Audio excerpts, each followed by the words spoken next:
Can everybody hear me? All right, it's a little bit after 7 o'clock, and we're going to get started. I'd ask everyone to please take a seat. Mark, is there anybody in the hall? There's a lot of seats up front here. Okay. Just staff. I got the wrong clicker. Too many clickers. Okay, well, I'd like to welcome everybody to the City of Elmhurst Stormwater Informational Open House. We're going to have two of these sessions tonight, two of these open sessions that we're having right now, and we will be recording this open session, so it will be available on the web starting tomorrow. So a little brief outline of what we're going to do this evening. Welcome and introduction. I'd like to recognize City Manager Jim Grabowski. He's here. He's going to help me present tonight. And some of the elected officials we have in the room, Alderman Mark Mulliner, Alderman Diane Gutenkopf, Alderman Marty Deuter, Alderman Chris Healy, and am I missing somebody? I saw Alderman Bram earlier. Alderman Bram, okay. Not only are these your elected officials, but they've also volunteered to help tonight in our breakout sessions. And I appreciate them being here along with city staff and representatives from Burke Engineering and also RJN. The way we're going to run things tonight is we're going to, like I said, we're going to do this open session twice tonight, once at 7 o'clock, and if necessary, once at 8 o'clock for people who couldn't be here. Then really the meat of what we're doing here is these breakout sessions and feedback opportunities.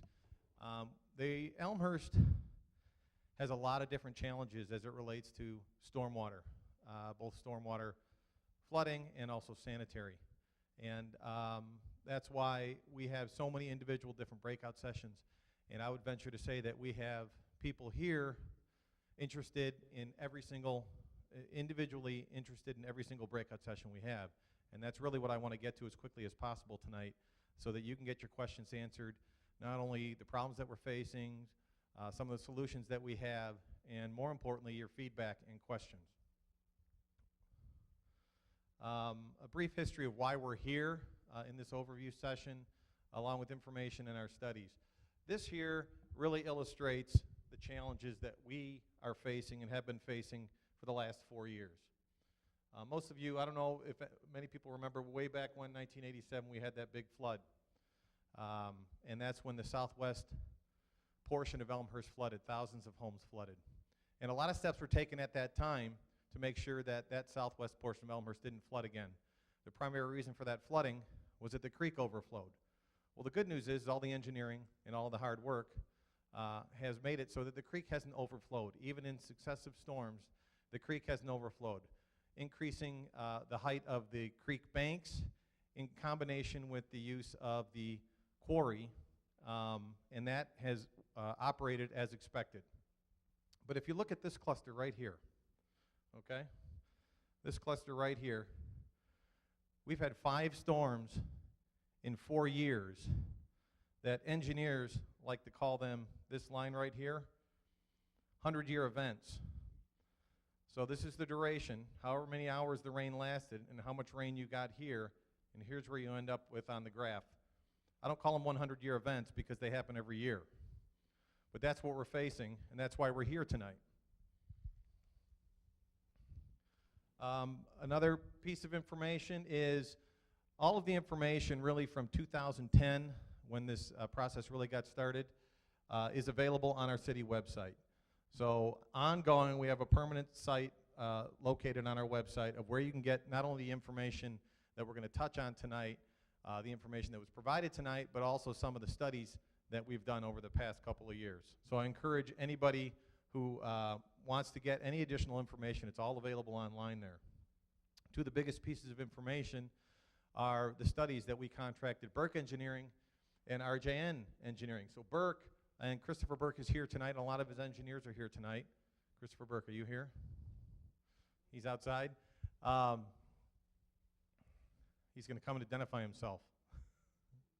Christopher Burke, just say hello so people know who you are. He's responsible for this report that's available on the website, and really it was a comprehensive review of our stormwater sewer system. And then RJN, I believe Ms. Morley's here tonight.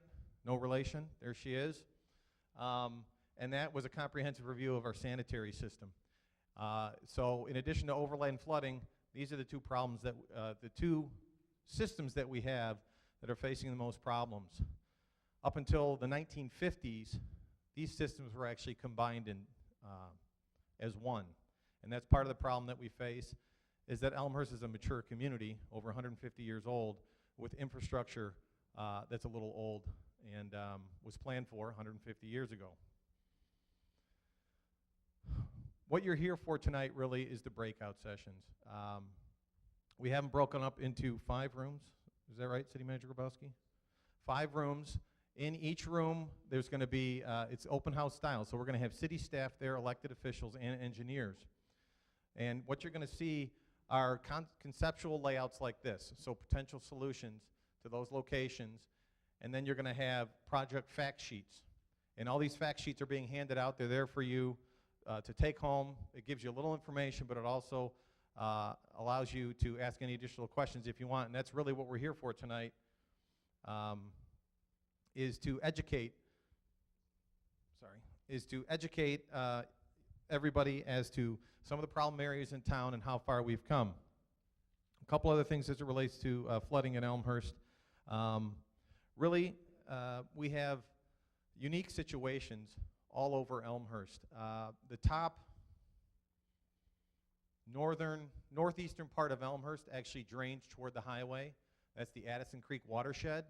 There's a ridge up there, and the bottom 2/3 of Elmhurst all drains to the southwest corner of town to the Salt Creek watershed. And you'll see which projects drain in which areas when you go to your breakouts this evening. The other issue that we face in Elmhurst is that we're a mature community where we don't have a lot of open green space. Some of the solutions that you see are solutions that require cooperation with either the park board or the school board, and we've been working very closely with both of those governmental bodies, and I think we're very close to making things happen. But that's the green space that we have in town, and those are some of the propositions you're going to see. And then the only other thing I would mention, and it's in the, I'm not sure which breakout's in, City Manager Jim Grabowski is going to go through the details and which breakout sessions contain which items. But we made a significant investment in a Southwest Wet Weather project.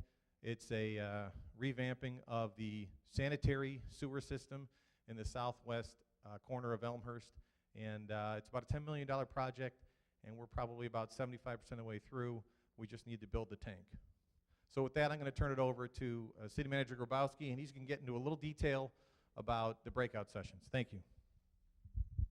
Thank you, Mayor Morley. I appreciate that. People have been filtering in as we've been talking, and I do want to recognize some of the other elected officials that have walked in. Paul Figner from the County Board is here. Alderman Danny Polomsky, Alderman Kevin York.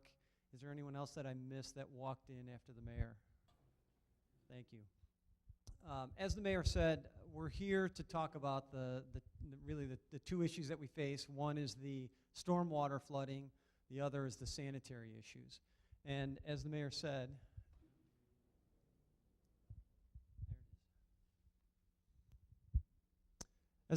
we're working on projects for each of those. The sanitary issues that we're facing were prioritized by our Public Works Committee and our City Council because that has to do with backups in people's basements. And so what we've done is invested a significant amount of money in something that we call the Southwest Elmhurst Wet Weather Control Facility. And basically that's a series of additional pipes and tanks to be able to hold some of the sanitary waste during a storm, because every community has something called infiltration into their storm system. We have separate systems, but we get stormwater into our sanitary system, and that's what makes the system overflow. So if we can get the stormwater out of it, which is what we're working on, and in addition store some of the sanitary, things should work better for us. So that is one of the sessions, but let me just give an overview of how tonight will work. Due to space constraints, we have put a number of the sessions together into the 5 rooms. It's going to work in an open house style where you can walk in, ask questions, take a look at the conceptual drawings. Please take a copy of the fact sheet that's in there, which describes each project, how it works, how many homes it helps, what the estimated cost is. And what we have here are maps of, there are handouts in the back that have this map on the right side, which show the 5 breakout rooms. 4 of them are up here. 1 of them is directly underneath us. So conference room 1, which is the one downstairs, will address these 4 areas. For the southwest part of town, Jackson and Bryan schools. For the Yorkfield area, the Harrison Detention Pond expansion. For Seminole Avenue, the Wild Meadow Trace. For Swain, Sailor, and Villette, Salt Creek pumping, upgrading some pumps and some pipes, and also the Jackson and Bryan schools. Conference room 2, which is the big conference room at the top of the stairs, will address Crescent Avenue, Cayuga Avenue, and Washington Street with York Commons Park and Madison School. And again, the explanation of how these help the areas will be in each session, whether it's detaining water upstream or holding it closer to the areas could be part of each project. Conference room 3, which is at the end of this hallway, will address the Geneva Avenue East End Park project, the Pine and Avon Street area with the Golden Meadows project, and also the Bryn Haven area. Conference room 4, which is a little more difficult to find, but it's past conference room 3 and kind of around the corner. That's how you get to it. And there are signs for all of these, and if you don't see a sign, please ask one of us as to what you're trying to get to. Conference room 4 will address the Maple Elm Evergreen area, which the solution that had a couple of options. The one that we're pursuing with the county is using the quarry. The College View area, which is the solution, a possible solution is York High School. Crestview Park area, which uses Crestview Park. And then the York I-290 and Larch Avenue areas, which have to do with the IDOT infield at York and I-290. And I want to get back to the quarry for just a second. A lot of people ask us, why can't you just use the quarry for everything? The quarry is actually owned by the county, and it's a regional facility. So it was built, as Mayor Morley said, it was built in the early 90s to hold stormwater after the '87 flood. And what it does, it works automatically. When the creek rises, water spills over a weir into the quarry. In simple terms, there's more details to it, but there's also an opportunity for county staff to operate the quarry mechanically, manually, and pull more water off the creek when they see that creek levels are rising. So it doesn't, the areas we're trying to address are low-lying areas that aren't connected to the creek directly. So that's why we need to look at the open space that we have in the community so we can retain that water and slowly release it back into the system and eventually to the creek. Now with this solution, we have been working with the county to see if there's a small percentage of the capacity of the quarry that can be used to drain this area. And the reason why is because if you look at the map, if you go into that breakout session and look at the map, you'll see that the inundation area is directly related to the quarry and directly passes the quarry on its way to the creek. And so it makes sense to do that. And then last we have is conference room 5, which is again down the hallway. And there we're going to address the PIC subdivision issue, which we think can be resolved through additional pumping to Salt Creek. The Southwest Elmhurst Wet Weather Control Facility, which is the sanitary solution that we have. And then lastly, new policies that the City Council has adopted over the last year. In addition to the open land solutions that Christopher Burke recommended, there are a number of policies that he recommended, that his firm recommended we look at. And so we have an overview of those in that room as well. In each room, before I get to the feedback, in each room we have a staff member, at least one, a consulting engineer, and in 3 of the 5 we have one of the aldermen who are on our Public Works Committee to help answer questions. We have additional staff in there too, and Mayor and I will be here to answer general questions about where we're at. If you have questions about the school or the park or something like that, we're happy to talk about that. In addition to that, in each room, as I think the mayor mentioned, we have a number of boards to take a look at, some handouts, but we also have feedback sheets, comment and feedback sheets. So we encourage you to fill one out, and you can either leave it in the room, you can drop it in one of the boxes downstairs. We also have downstairs an audio recording option. If you just want to record your comments with voice, we can do that. And then lastly, we have our Notify Me from the website notification sign up. And that's a service that the city provides where we do email blasts on a variety of different topics, everything from stormwater to economic development to cultural. And we have a laptop set up downstairs if you want to sign up for it tonight. Please do. Otherwise, we have a flyer you can take home, and we strongly encourage everyone to sign up for that if you haven't already.